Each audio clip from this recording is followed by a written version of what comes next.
I wanted to take a minute to highlight some of the examples of ableism that are in two of our resources from this week, specifically two. I would imagine they're in all three, but I want you to really stop and think for a minute and compare and contrast our chapter from Demystifying Disability, the Emily Ladau book, along with the Oregon Department of Education, Understanding and Addressing Ableism in Schools.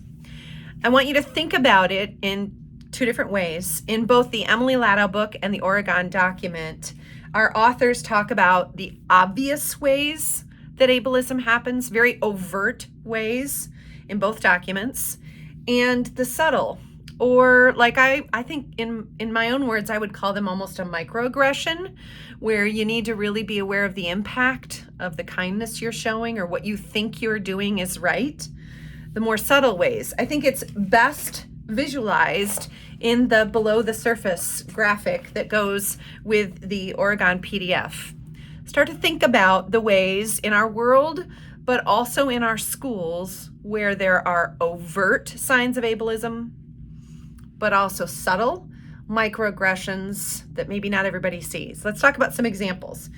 Emily Ladau gives really good examples of very overt signs of ableism. One of them is a historical practice called sheltered workshops, in which students with intensive disabilities or people with intensive disabilities were given jobs in separate facilities and paid pennies for the day.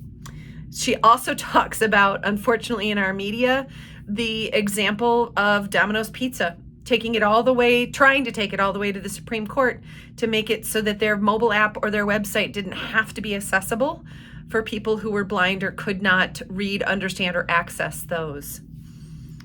Unfortunately, even in the late, almost to 2020, we were still dealing in the media with companies that think it's okay to use the R word with freedom of speech.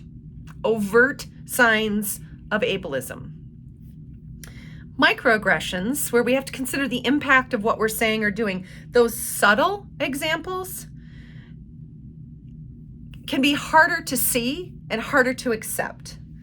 One of the examples Emily gives is the negativity she receives for pointing out ableism, being called a complainer or not a problem solver because she's asking to be treated as everyone else is. These are tied to our perceptions. They're very individual. They're part of lived experience, but the author really calls us to mind our ableism. Be transparent. And I think this is a great time to connect it with the culturally responsive teaching practices that we read about, that we're trained in, and we keep at the forefront. Unfortunately, ableism and disability awareness is not always included in all of our discussions about injustice. That's something that I bring up a lot in my profession, in my world, in my job. That when we're talking about being responsive to different types and different kinds of people, we always need to keep in mind that there is a group of people with disabilities that are often ignored. The intersectionalities of that is often ignored. So being aware of examples of ableism makes it easier for us to recognize it and to help eliminate it. There's 2 pages at the very end of the chapter that talk about lots of different kinds of examples of ableism.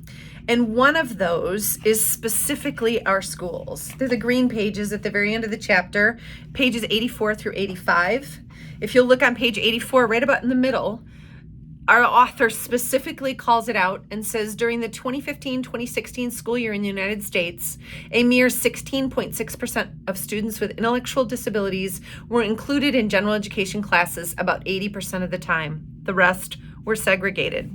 We know that this percentage still exists, especially in the state of Michigan, which is behind a lot of new, least restrictive environment drives data collection and changes coming in the coming school years. So connect those examples of ableism to what you know and see, to what you see or think we need in our schools, and consider those as you move on through our lecture and into our discussion board choices for this week.